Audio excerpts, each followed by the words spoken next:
And my co-host with my other podcast, where we talk about how to wreck your podcast, is a cycling guy.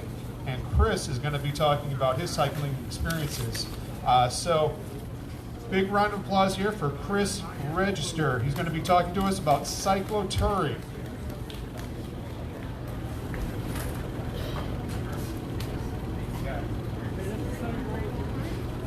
How about anyone out here who ever deals with writer's block by going on a bicycle ride? Has anyone ever tried that strategy? I go for a walk. Next time. Go for a walk. That's the next best thing. It works. I trust you guys, it works. First of all, I want to thank all of the book lovers we have out here today for spending a few minutes with me on this lovely morning. And do we have any writers out here today? Put some writers. There's a writer. I know why you guys are here.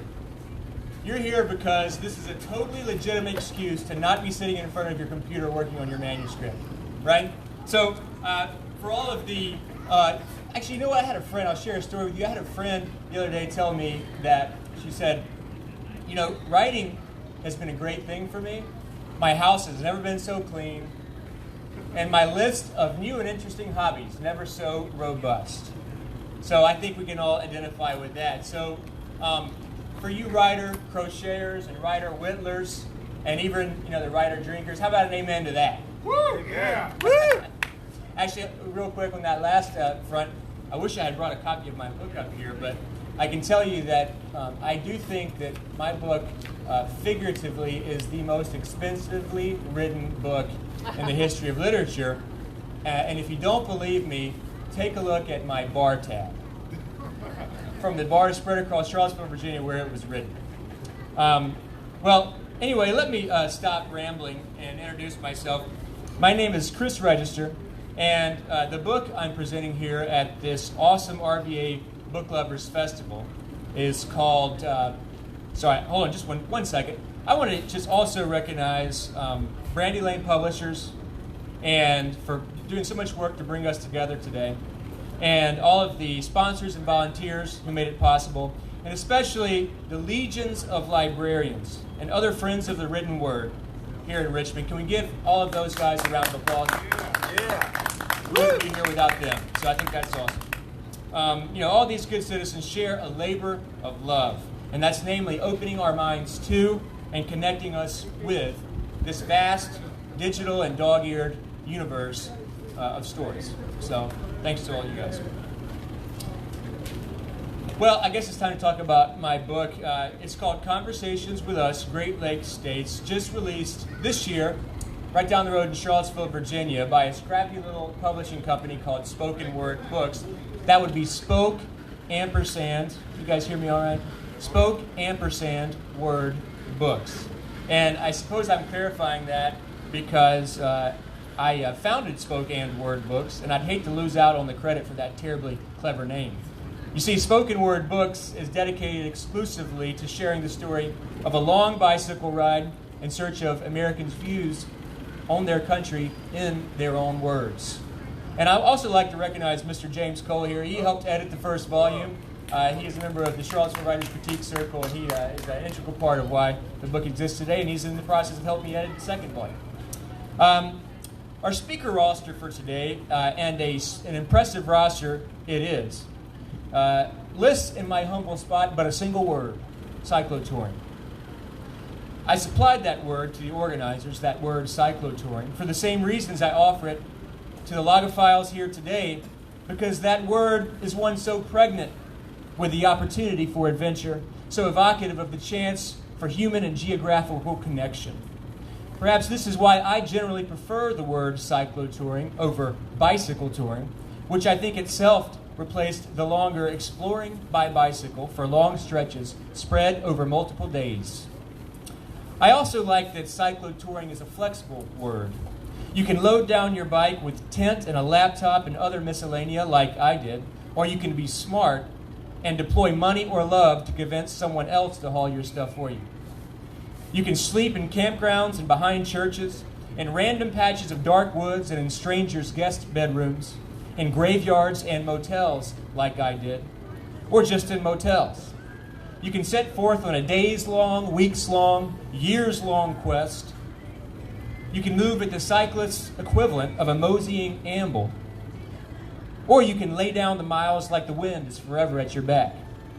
Whatever description you prefer, whatever style and length and cadence you choose, I can tell you from experience, friends, from 16,000 miles of experience, that there is no better way to see a place, to hear and smell and taste any space through which you might wish to journey than via a pedal-powered jaunt. But hear this, friends and readers, directly from the author, Conversations with Us is not about cyclotouring. I mean, do you see anything in the title about a bike? Okay, and the subtitle does kind of allude to cycling, but let me read you the whole title. It says, Conversations with Us, 2 wheels, 50 states, hundreds of voices, one America. You see, Conversations with Us, the Conversations with Us project is really about us. It is our story, a snapshot of today's America, born to readers in the form of a man's quest to cut through all the cable news and social media static and understand his country by connecting with the people who shape and form it. Of course, this man is me.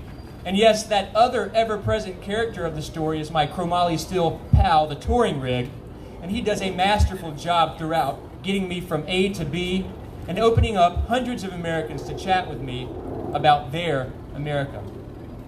And most importantly, at this stage in Conversations with Us, he now serves to weave together all of these long days and revealing interviews into a quilted narrative, one I hope you'll find both pleasant to read and deeply informative.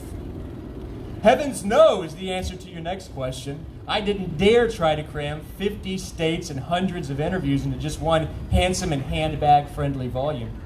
If my dreams are realized, the story of my rolling inquiry will unfold over some 8 volumes, which I modestly propose to you. May well be this generation's broadest and most profound survey of who we are. But for the first and so far only published regional volume is called Great Lakes States, available now from your friendly neighborhood Peace Corps volunteer turned lawyer turned cycling journalist turned author. Likely this January I'll publish Regional Volume 2, American Southwest. Oh, there it is. Thank you. And then continue the literary journey from there. Your next question might be why?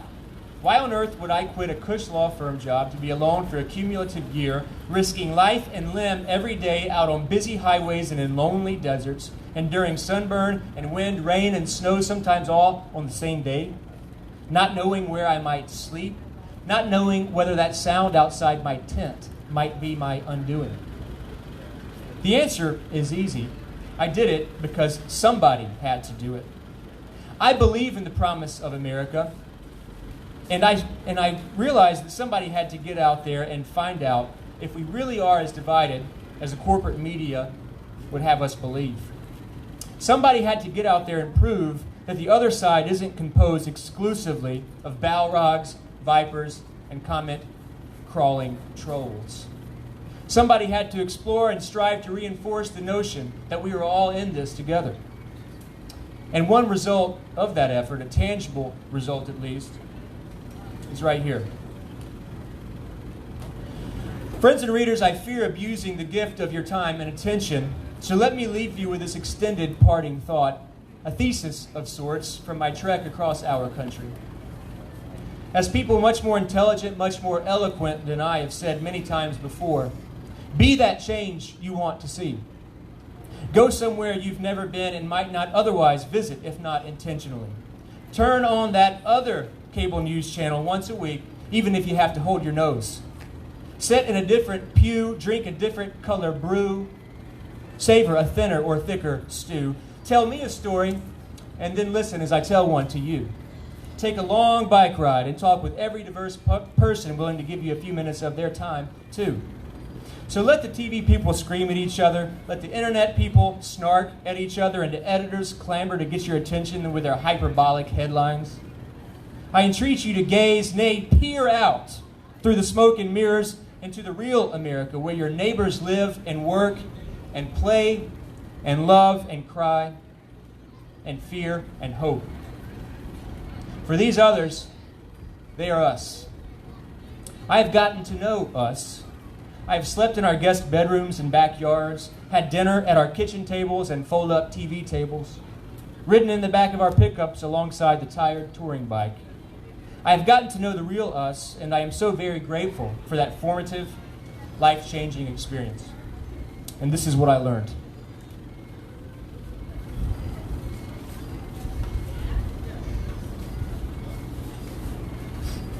In a country as diverse as the United States of America, unity is an affirmative choice. Working together to build a shared narrative is a deliberate endeavor, one you can choose to pursue in spite of all the background noise and in defiance of those tribal urges that tug at us all. It's up to us.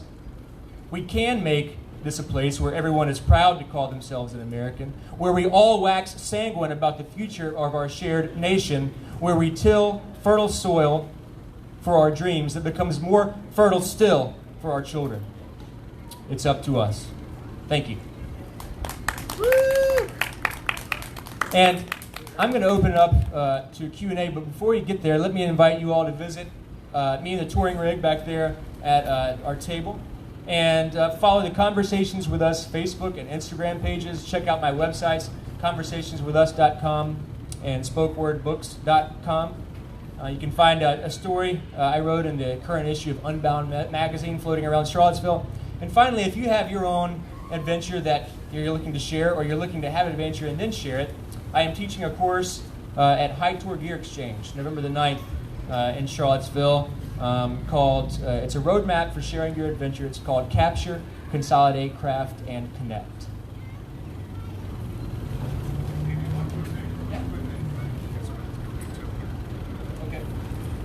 Okay, we're going to do the question and answer in just a moment, but we want to let you know that there's somebody that has a license plate of V as in Victor, D as in David, S as in Sam, 2062. You are parked in a private handicapped spot, and we do need you to go ahead and move your car, otherwise it'll get towed or you get a bad ticket, and you won't be able to buy a whole bunch of books or coffee. It's a good thing that we did that right now. All right, the license plate is VDS 2062.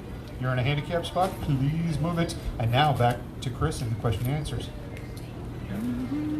Any questions about why I did it, how I did it, who I met? Sure. Can you tell us your route and who did you meet? Tell us some stories. The question was if I could describe the I say route, but I'm totally okay with route, and what who I met and some stories. So I have infinite stories, as you might imagine, gathered and lived. So what I did was, there are a lot of established bicycling routes through the country, and really great routes. There's one that runs not too far from here, the Trans-America. But I didn't want to be on established routes so much. I wanted to get to the places, the corners of America where folks may not be often heard from and feel maybe left out of the dialogue. And also see the important cities and areas of America that are established in our story and everyone has heard about. So I would pick, every route had maybe between 35 and 40 something days. And so I would pick places I wanted to see, and then I would connect these places with 50-mile lines, random 50-mile lines, which would put me in the middle of nowhere sometimes. And so I've been through, if you look at the inside cover of the book, when you go by my table, you can see all the routes that I've taken. And so I divided the U.S. into 1,900, 2,000-mile blocks in 5-6 weeks each. And so it wasn't one straight line, it was several tours, cumulatively a year on the road in 49 states. And I tried my hardest to talk to every different type of person I could find. And sometimes I would meet folks in the park. Sometimes I would, sometimes I would be eating breakfast in a diner counter, and either talk to the person beside me and say, hey, I'm writing a book, would you like to chat with me? Sure. Or, the lady serving my coffee would call someone up, and then they would show up at the diner and talk to me. Sometimes I'd be sitting at the bar, same thing would happen. Sometimes I'd go on the internet and I'd be realizing, okay, I'm going to be in this town in a little while, in a few days. There's an astronomical society. I haven't talked to an astronomer, and I would email the society and say, you have anyone in your group who might be willing to chat with me when I come through town in a week or 2 weeks or tomorrow. And so I've just, I just met folks every different way. So I hope that answers your question. Tell you a story about someone. Gosh, it's almost hard to know where to start. I can just something that just happened to pop in mind. It's in this book. There's a man named, I think it's day 6, a man named Alan Childs. You meet Alan Childs. He's a kind of a cherubic, grandfatherly-looking gentleman. And I pulled him to his restaurant near Red Wing, Minnesota. I didn't realize I was on a reservation, Indian reservation. And he started talking to me, and I didn't realize he was Native American. And it turned out he had grown up on the banks of the Prairie Island Native Community, I think it's called. And he had grown up Dakota Sioux, and on the banks of the river hunting turtles. I think the name of that chapter is Hunting Turtles and Splitting Atoms. He grew up, running around in the summer barefoot, hunting turtles. He said it was a great life, farming, raising tomatoes, corn, and he said lots of watermelons. And then he went to school, and with lots of brothers and sisters, he went to school and realized he was pretty good at math, took a test and scored really high, and they started building a nuclear power facility on the reservation. And he scored so high that they took him in. He was the only person that didn't come from the Navy to work there, the first Native American to work there, or to run the power plant. So by the time he was 25, he was running the power plant at night. From that, upbringing to a pretty technical and important job. And I thought that was a really neat story. What kind of bike would you suggest? So there's several different options. You can ride with any bike, but it's helpful if you can get hold of a bike that's designed for touring. I would do that, and most of them kind of look like a mountain bike. They're thick, sturdy frame, and they're. I used a bike by a company called Surly. It's a Surly long haul trucker, and they basically have a lot of brass zones. They're basically holes to screw things into, racks and things. They're built for that, and the frame's sturdy enough to handle, 300 pounds of weight if you have to load it up and then sit on it, and they can do that. Trek makes one, I think it's the 920, if I'm not mistaken, but Trek has a classic touring bike that's a good option. There's lots out there, but you can also do it on a bike you have, as long as you have it outfitted to carry your stuff, and it's in good shape. I know, street bike wheels, skinny. Yeah, the skinny wheels aren't a good option because they're just not designed to carry a lot of weight, and they have a high air pressure, so if you hit something, they're going to blow out more easily, and they can't do very well. Because I did a lot of rails to trails riding, which is it's not a gnarly mountain bike ride, but it is a crushed gravel path. And then sometimes I did some gnarly mountain biking. I use Google often to route me, and sometimes Google, because I use the bicycling function, would send me down trails. Like I came out of the Rocky Mountains into Denver on a hiking trail where the switchbacks were so tight sometimes I had to get off the bike, turn it around, and then go back down the other way. I couldn't make the turn. But the bike survived. And if you see it over there, it's actually, I think, decent shape. The only thing that's still original on that bike I bought it built is the front wheel and the frame. Everything else has either been swapped out, broken, upgraded. So when you're dealing with all these stories from different people, how do you decide which one is going to go in the book and which one is not really fit to be published? Well, they're all in the book. Every person that I sat down and interviewed is in the book. And what you'll find was, and sometimes I had twice as many just side of the road conversations. Those aren't all in the book, but some of them are. There's a guy in Arizona. I was just writing about him, Steve, guy on the side of the road. And they just pulled over and started talking to me because I was having a snag. Had a great conversation.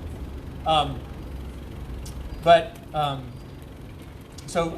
My deliberate goal here was to talk with a different person every day. And that was what kept me going. Was every day I had to look for someone to interview, and most days I found someone. 6 out of 7 days, or 9 out of 10 days, probably I interviewed someone. And so every one of those people are in the book. And you might think that like you said, some people may not be interesting enough to put in the book, and there are certainly people who are more interesting than others. I mean, that's no doubt. But I did find in everything, every person I talked with had something that I wanted to share, and I think had something to say. And I found I was afraid that people wouldn't talk to me because I'm asking them, questions in a Facebook world where people are worried about getting, assaulted with comments and all that stuff. I was afraid they wouldn't be open and honest with me, but they were. I think people are longing to share what they think, and then let people hear that, and then maybe get some feedback on it. But people were very, very open and honest. Their pictures are in the book, their names are in the book, and that was important to me to establish credibility with the reader as well, so that you understand that these are real folks. And in the beginning of the book, I say, and no matter what you think about what they say in the book, would you have been brave enough to talk with me about this? They may have changed their mind. I may have misunderstood them. Cut them some slack, because this is the only way we'll ever be able to understand each other, if we're giving leeway to be candid with each other. Why did you think it was important to do this now, or when you did it? Was it based on the political climate? Were you inspired by events in Charlottesville? No, I did this before the Charlottesville events. I was halfway through it with the Charlottesville events. Everyone here knows that we feel pretty divided in the country now, and that was really my main motivating factor, was to try to figure out if it's really true what we were hearing on TV, if we're at odds with each other, if we're two groups, two tribes, or different tribes, and find ways to pull those together into a Venn diagram of, is that what it's called, the Venn diagram of overlap? And when the two circles overlap, and that's what I'm looking for. I'm hoping that folks can find. I don't go out here and tell you if this person is like you, because I don't know you as a reader, and I don't feel like that's my job. My job is to present this person as they would have themselves presented, and let you decide for yourself whether this person is as different from you as you thought they might be, and whether or not they disagree with everything you say. Whether this person is still a person and still worthy of the kind of respect you would afford any human being. And that's what I'm trying to be essentially a nexus point around which readers can feel united with the rest of the country.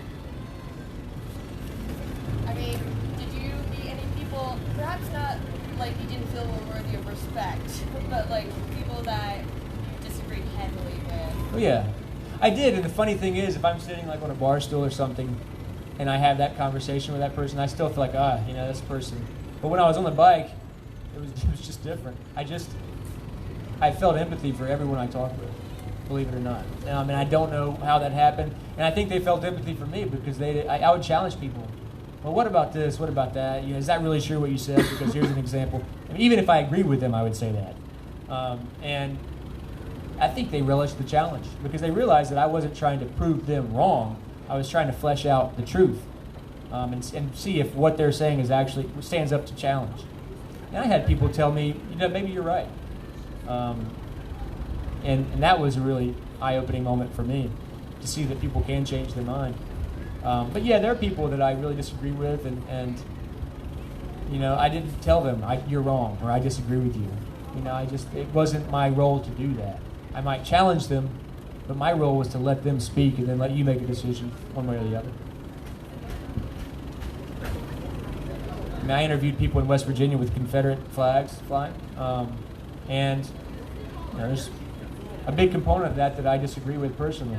But I wanted to see what I'd never talked with someone and asked them, why do you have a Confederate flag tacked to your garage? I bet there's no one in this park that's done that. And I wanted to see what they had to say for themselves.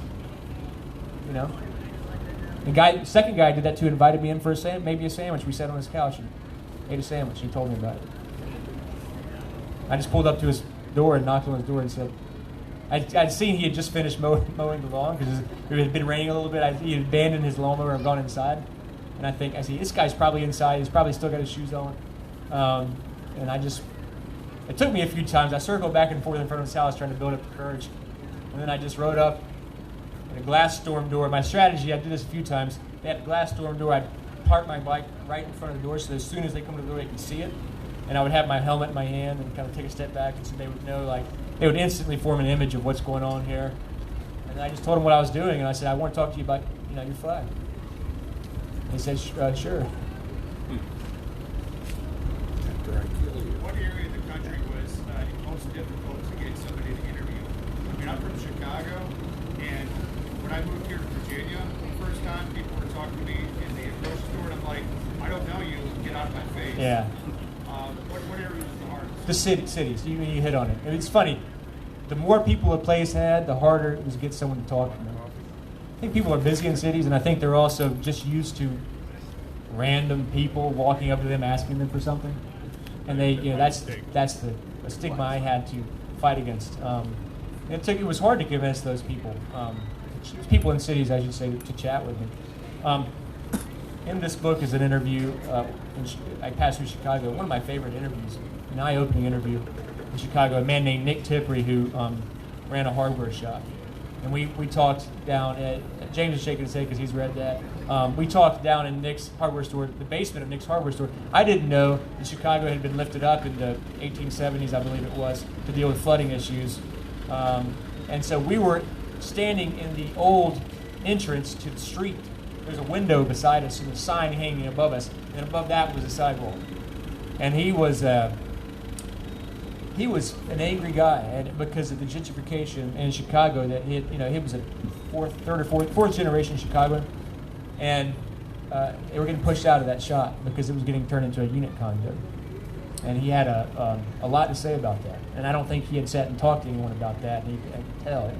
And I hope I conveyed that in the interview. And I always try to wrap up my chapters with something to bring it back, and that was one of my favorite final paragraphs in that chapter, because we were eating with some people from Warm Showers, which is like a couch surfing online community for cyclotourists. I'm trying to find my bike and point at it. It's not here. But we were eating in some old building. It was this fancy fusion restaurant. There were a bunch of millennials and hipsters and people laughing. And I thought, should I sit here and laugh at these jokes, or should I look down at the floor and wonder what lies in ruins underneath? Because someone like Nick was in that place before this fancy restaurant was, and it was just I didn't really come to a resolution on that. What part of Chicago was it?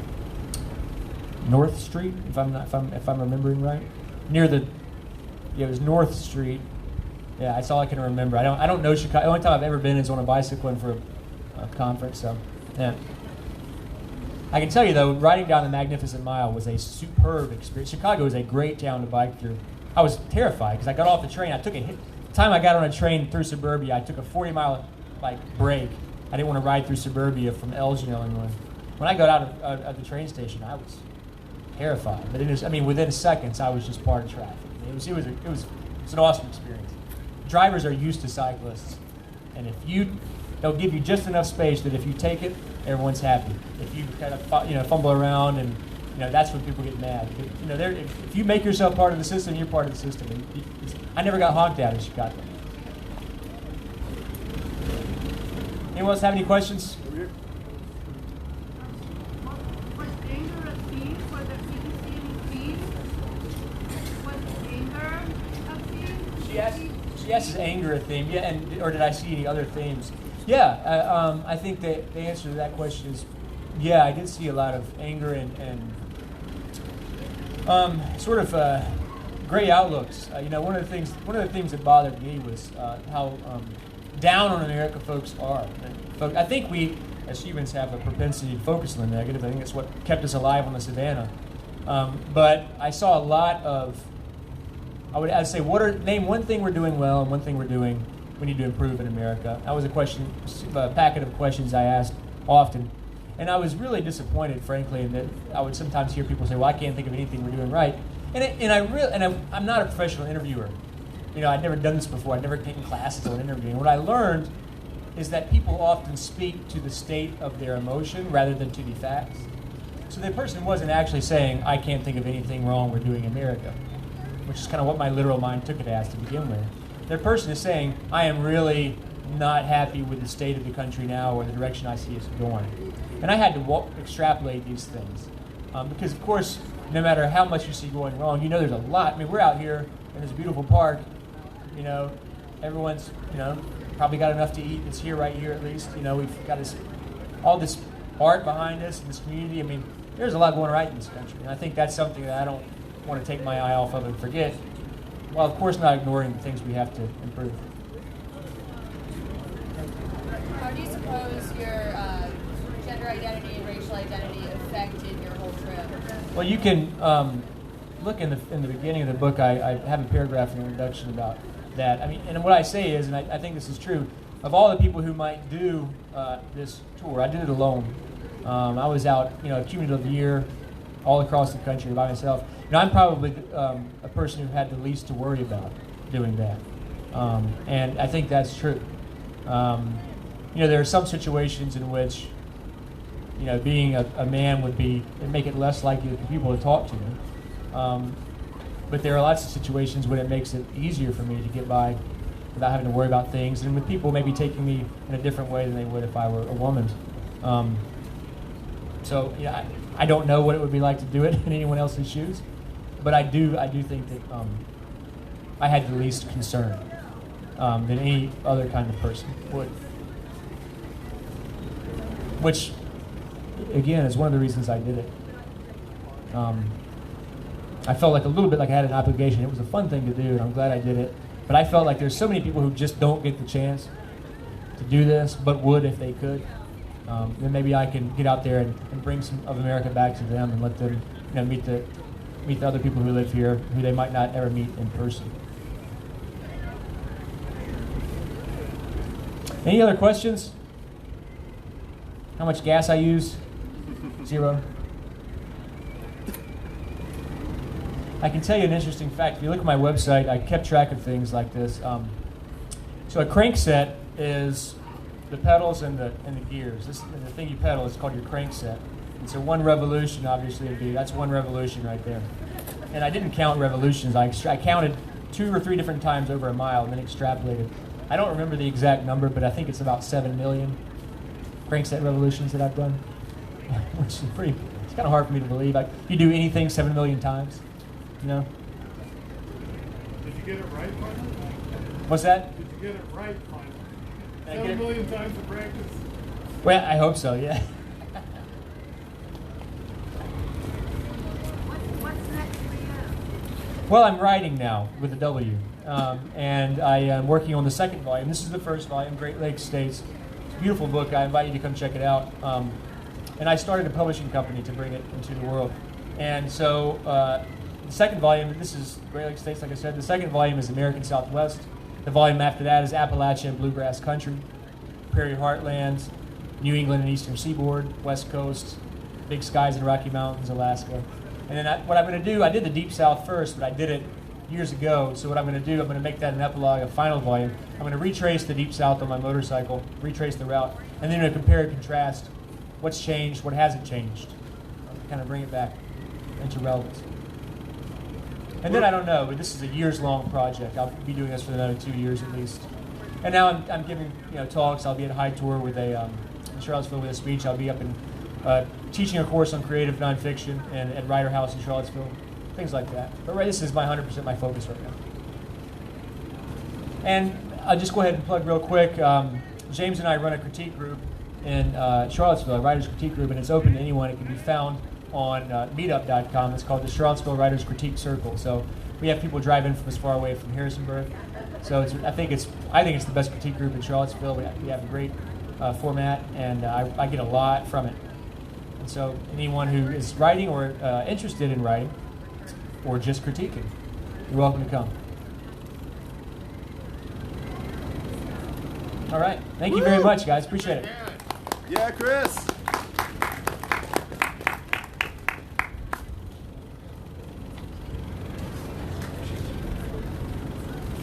All right, let's give Chris another big hand here today, folks. Woo! All right.